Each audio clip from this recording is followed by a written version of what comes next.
everybody. The Walking Dead is back, and now so are we. This is Chris and Jason. Brains. There's Jason.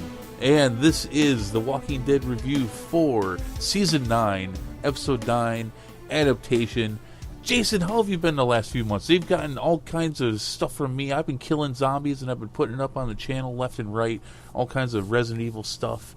What have you been up to? I've been in paramedic school, slowly losing my mind to sleep deprivation. Do you ever see a corpse and just wonder if it's just going to get up? Yes, sometimes. Sometimes. Well, that's why I asked it sometimes. If you ever told I didn't say all the time. No. No, but yeah, The Walking Dead is back. Now, do you ever see a corpse and wonder if that is just somebody wearing the skin of an actual corpse? No. No, okay. Most of the corpses I've seen tend to be rather obviously dead. Sure. Well, that's what's happening nowadays. The whispers are among us. They get right into it with this episode. Overall, Jason, what did you feel about? What were your What were your feelings overall about this episode? I enjoyed it a lot. It felt at times very,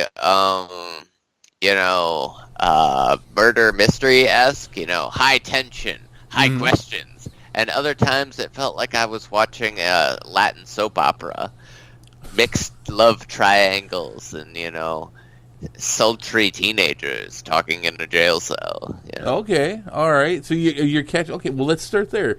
You're catching on to that. We were introduced to a new character this week with Lydia, one of the Whisperers, who brought up her mom on a few occasions, and you caught that with her and Henry, huh? Yeah, I don't think anyone could.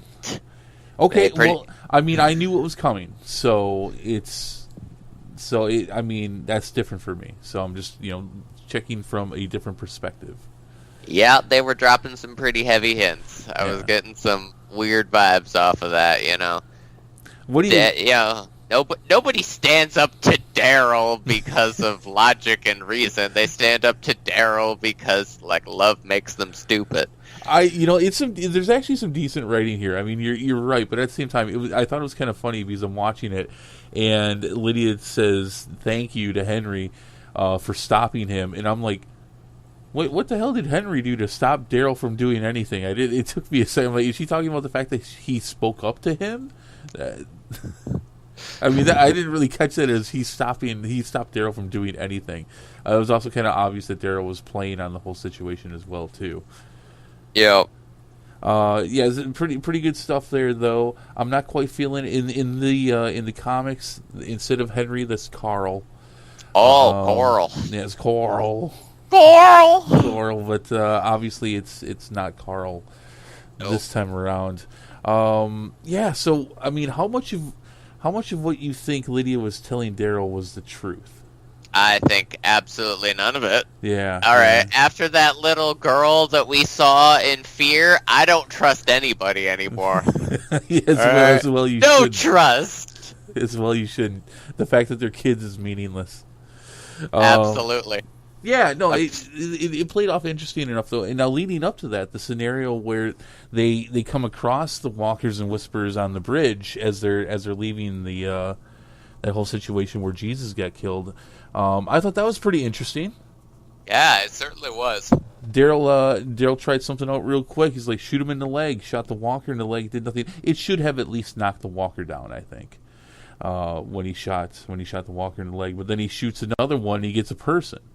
I thought that was pretty cool. The walkers all turn on him and start eating that guy, and I didn't think we were going to start seeing stuff like that so quickly, but no, sure, that all works out. I thought that was pretty neat. They're already figuring out how to tell it apart. Modern problems require modern solutions, Chris. These modern problems. Mm-hmm. I do think it's interesting, though, thinking about the whole scenario with the Whispers. This really takes hand to hand out of Well, it used to be the safest and preferred route to killing walkers. Save on ammo, save on noise. But range seems to be the best way to deal with them now. Hand to hand can get you in trouble and get you killed, just like Jesus. Yep. So now we're looking at, well, what's silent and ranged? Crossbows. Yeah, crossbows, archery, blowguns, Yeah, hey, just adjust your mic real quick. Sure. There you go. Much better. All right. All right. People are going to be throwing tomahawks pretty soon, and I'm all for that, Who doesn't love a good old-fashioned tomahawk to the face? Rick did not throw his hatchet around nearly enough. No, he didn't, and that's a damn shame. But, well, okay, so speaking of Rick, let's talk about something that happened here. When Michonne and Daryl were walking back, they had a little bit of a conversation about Michonne saying thank you for trying to find Rick's body and such. And then they made reference to something after. Yeah. What do you think that's all about? And I think she actually said thank you for after as well. I don't know. I mean, very obviously, normally you'd think that maybe they had a thing going on, but it's very clearly, at the beginning of last season, post Rick, we saw that Daryl was living on his own. So they're very clearly not together. No. So I have no idea what the hell is going on. I'll be honest with you. So I didn't catch much of Talking Dead, and I usually don't anymore, but there was a question that came up about this. It's also kind of weird that Daryl and Michonne both have scars on their backs. Michonne, they showed it at the season finale of the mid-season finale of season 9. She's got a big X scar on her back. I think Daryl has one as well. Anyway, so Norman Reedus did comment on Talking Dead that there is something that has happened with just the two of them. He wouldn't say anything other than that it's something dark. I actually believe that this is going to lead to one of the first movies that we're going to get involving Rick. Interesting. And one of the things that I think that's more interesting is, remember when, and they've only shown him once, but Michonne's got a little boy. That's true. And we're assuming that's Rick's. Yup. But we both also commented on the fact that he looks much younger than 6-7 years old. Yep, we certainly did. I think that's all kind of tied together. We're going to see. And, of course, there was news that came out in the last week that Denai Guerrera's pretty much, she's put in her notice for the show. She's going to be regular for this season, and she's going to be around sporadically for season 10. But then that's it. Yeah, we're just dropping characters left and right. That's obviously a huge deal. We don't know how long Daryl's going to be around either. Of course, out of the original cast, there's only two left, and that's Daryl and Carol. Yeah. A lot of people refer to Michonne as well. I don't refer to Michonne. She actually showed up at the end of season 2. She did indeed. So, but she's been around long enough that I'll give her sort of a soft pass on that. Yeah, I get it. I would get why people would say that as well. I could also understand people saying Maggie as well, which we will see Maggie again. We're going to see her in next season. So, in some capacity. Geez, she's going to come back to the hilltop and be like, "WTF, everybody? What happened here? What's going on? I had a kid. I came back." What do you think about Tara being in charge of Hilltop? Well, Tara and I guess Daryl. Yeah, that's an interesting development. I mean, it's certainly, I don't think, out of character for her, but I'll be interested to see what they expound upon that with.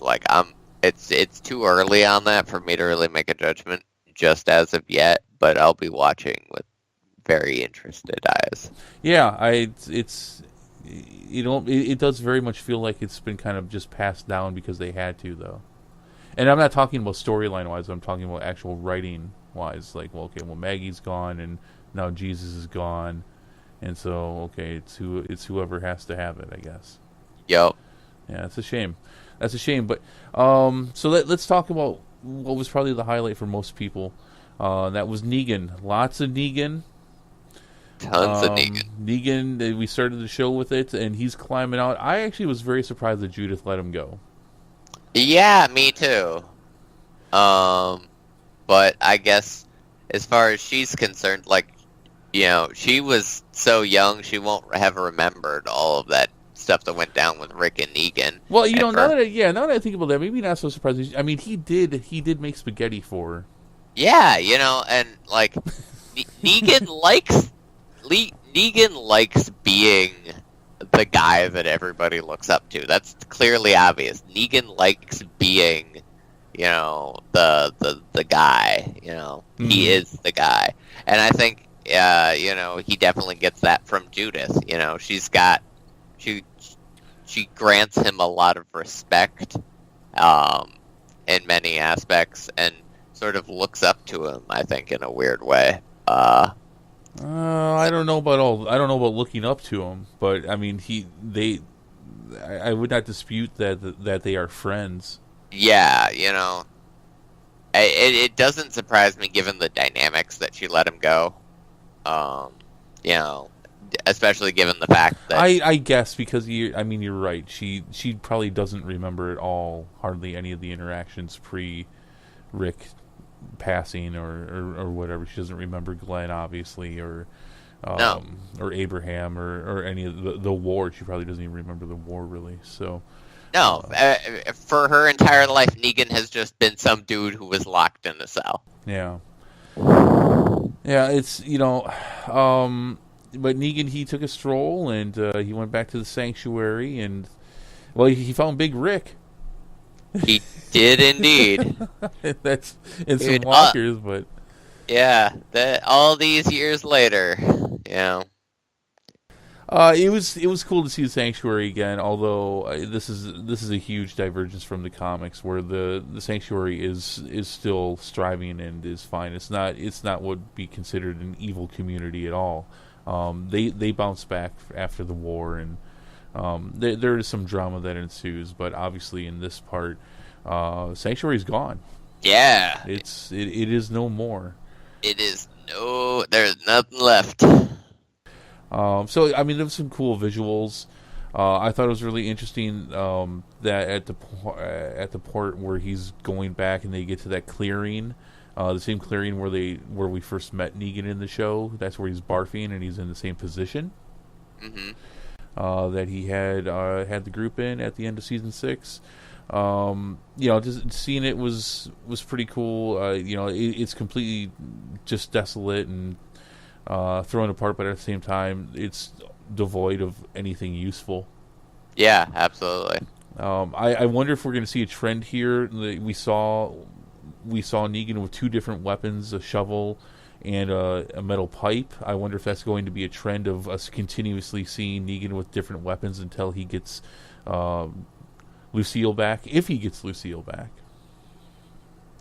Like, he just continues to switch weapons because none of them feel right, because none of them are Lucille. Yeah, or, he just fashions a new, sort of murder weapon, Dead Rising style, just by, duct taping a couple of chainsaws together or something. He's like, this is Lucille 2 with more chainsaws. 100%, 200% more chainsaw. I suppose he could go that route. It was interesting. The initial conversation between Judith and Negan were interesting, especially when he says, "I'm not going to hurt anybody, I promise." Really? I mean, is Negan a pacifist now? Here's the thing. You described him during, our last section, right? But before the mid-series finale, you self-described him as a broken man. Yeah. Right? Yep. So it is not beyond the realm of possibility, I think, to believe that Negan no longer has that sort of bloodlust and conquest attitude that he did in the war. Jeez. I don't know. I don't know if I buy it. I just don't know if I buy it. I mean, he certainly had no problem smashing walkers, but obviously they're walkers. Yeah, I don't know. Yeah, or Negan playing the long game. It's going to be interesting. I mean, do you think? So we didn't get to see much of it. In fact, I don't think we get to see any of it when he gets back to Alexandria. Do you think these communities could ever accept him as a member of the society? That's a difficult question. I mean, it's been a long time, but I think it would definitely take the right circumstances, and it doesn't put it. I wouldn't put it past Negan to self-engineer those circumstances to get him reintroduced into this society. Well, in that scenario, I will say nothing. So, so we'll move on from that. But just really interesting stuff. Really done well, I think. I think that was probably the best part of the whole episode. Yep. Was the interaction there, and there is definitely some chemistry there between Judith and Negan as far as they're playing off of each other. I do appreciate the fact that, like, even after Rick's dead, Rick's gun is still trying to kill Negan. Yeah, I like that too. Especially at the same time, and I've mentioned this once before, and she actually shot it. She shot Rick's gun this week. Yeah, and I mentioned this to you before the show, but I will mention it here as I've mentioned it in one other review show. There is no way that child can really shoot that gun. If she shot that gun, it would break both of her arms and put her on her ass and probably give her a concussion. That is a cult. There's no way. There's no way. As a 6'6" man who's been around guns my whole life, the first time I shot a python nearly knocked me on my ass. So what you're telling me is what we should have seen, realistically speaking, is a reenactment of that scene from Pirates of the Caribbean where the midget with the blunderbuss gets thrown off the ship. Probably something like that. I don't know. I don't watch those movies. I don't watch the Pirates of the Caribbean movies, but something like, I mean... You are killing me here, Chris. Oh, yeah. You are killing me. Yeah, sorry. None of those movies are worth watching after the first one.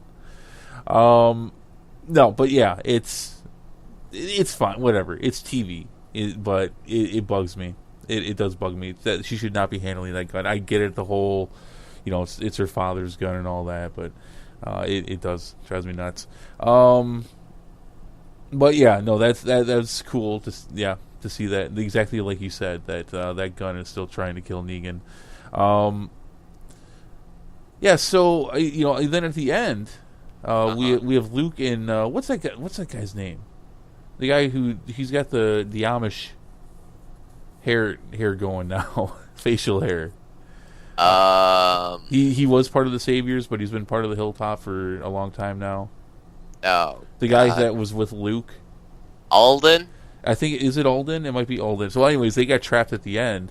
They did. And don't follow the arrows. Man, I mean the subtlety, the subtlety of that walker though, that whisperer, just walking towards them and then stopping was eerie as shit.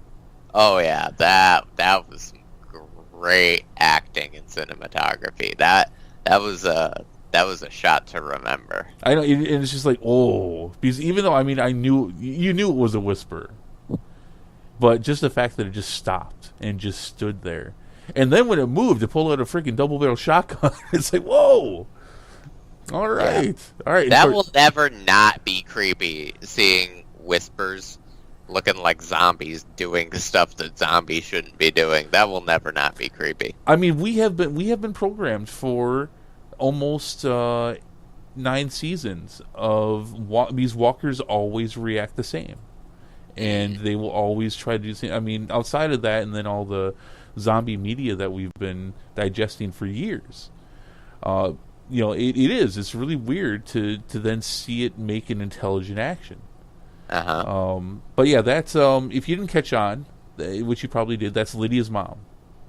Yup, that's sort of what I was assuming, because it doesn't make sense for some random whisperer to just show up and kidnap people. Right. That's Alpha, and that's all I'll say.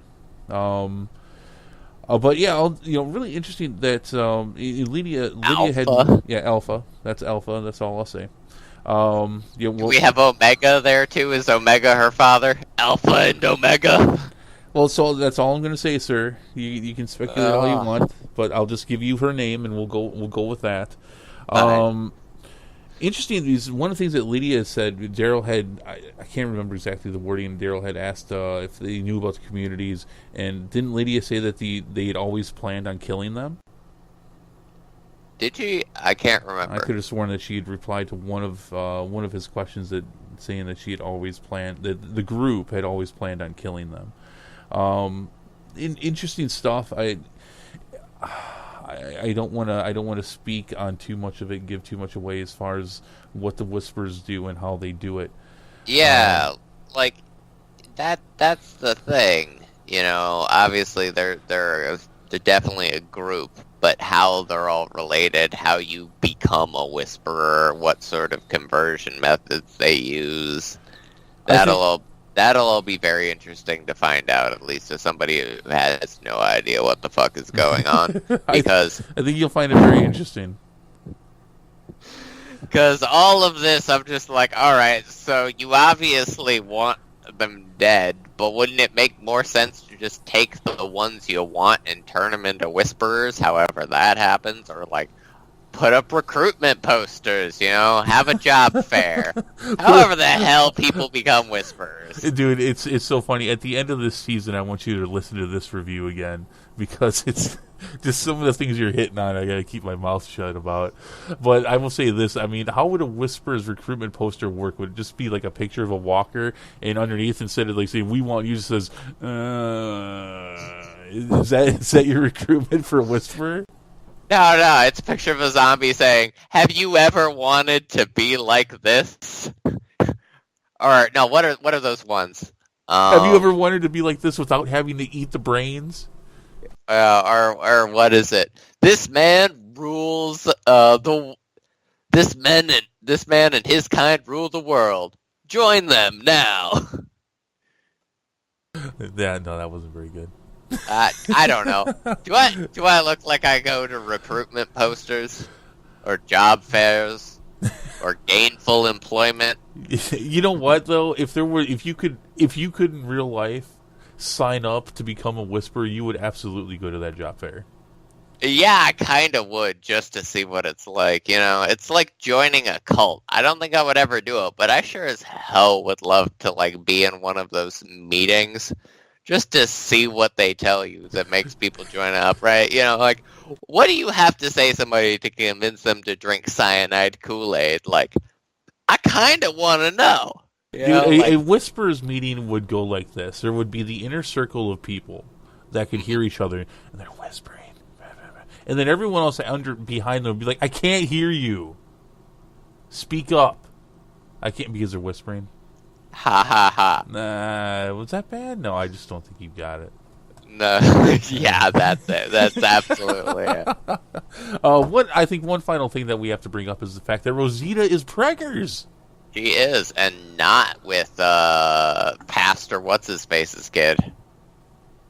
Is that what I could? That was actually a little unclear to me. She said it's not Gabriel's. Yep, which means it's Sadiq's. Now, why would it be Sadiq's? Well, maybe I missed something in here. Yeah, I assume, because isn't he the only person she's been with? I don't. Did they lay down the groundwork for a relationship between the two of them? I seem to remember there being something about that, but then again, I haven't been in on The Walking. I haven't reviewed all the old stuff recently, so. Right. Well, I will say this: in the comics, Rosita gets pregnant, but I don't think they've introduced the character that does that in the show. I got the impression that it was Gabriel's.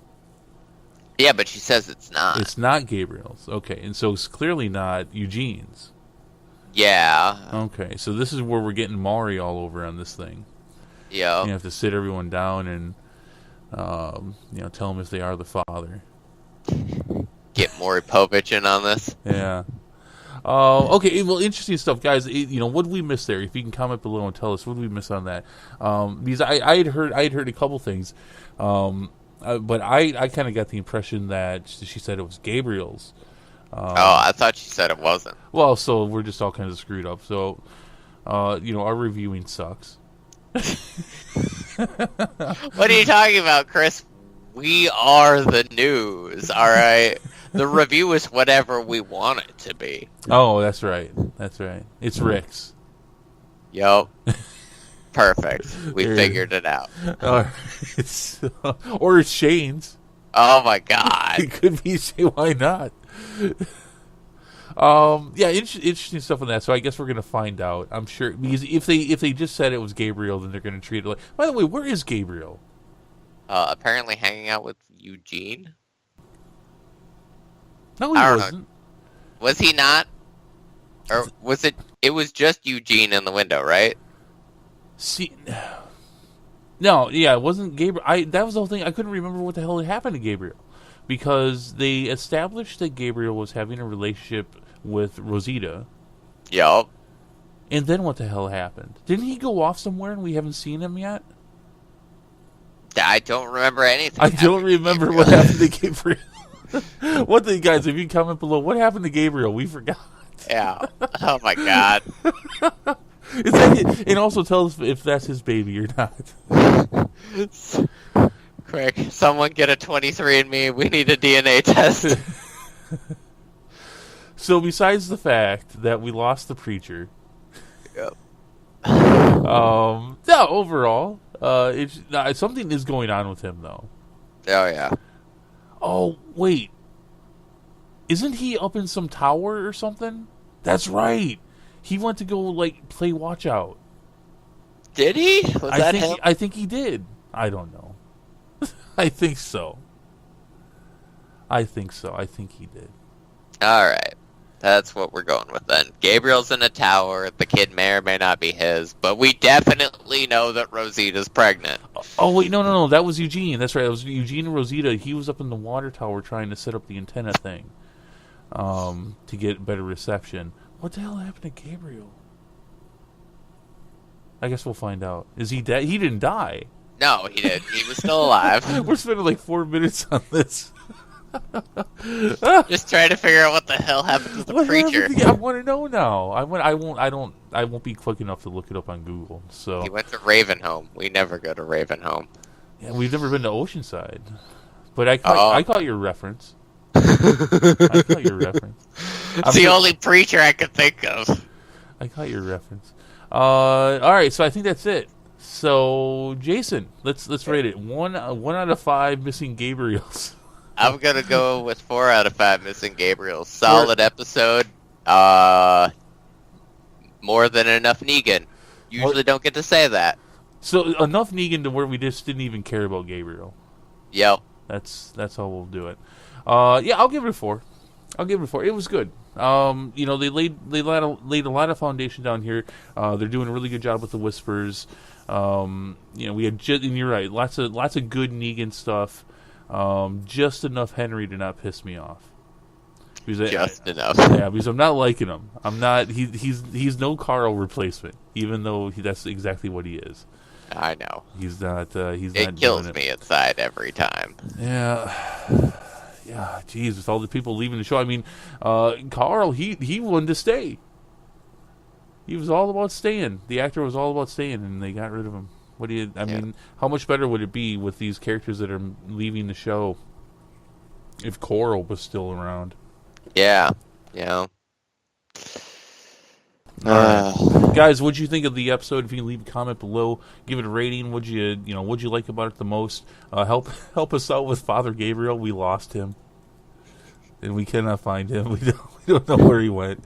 He's probably all banging some chicks though, because that's what he does. Yep. So he's always in the last place you look. He's just yeah. Be careful if you do find him though, because he's probably around the corner getting a BJ from somebody. So. Yep. Whatever you do, don't turn your back. He might get you pregnant. Or not. Sluttiest preacher I've ever seen.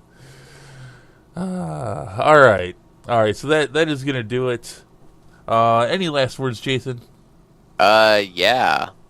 Remember, kids, even the apocalypse, only tools don't wrap their fools. No, other way around.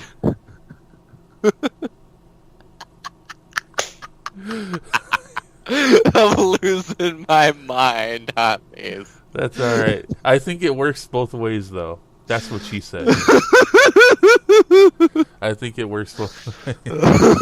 But, all right, that's going to do it for us, guys. Thank you very much for watching. If you liked what we brought you, if you give us a like and subscribe, we will be back every week for the rest of this season. We won't be doing reviews for Fear of the Walking Dead. Oh, that reminds me. The other thing I needed to say, Dwight will be appearing on Season 5 of Fear the Walking Dead, or as we like to call it, Morgan and Pals.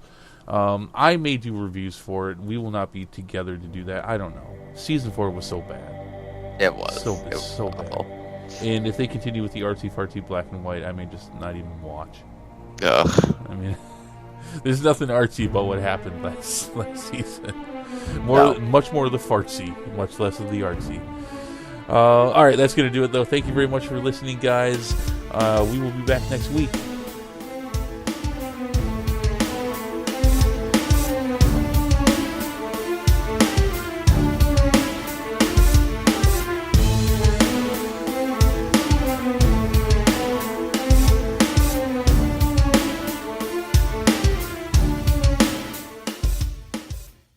Hey people, thank you for tuning into this episode and taking a listen.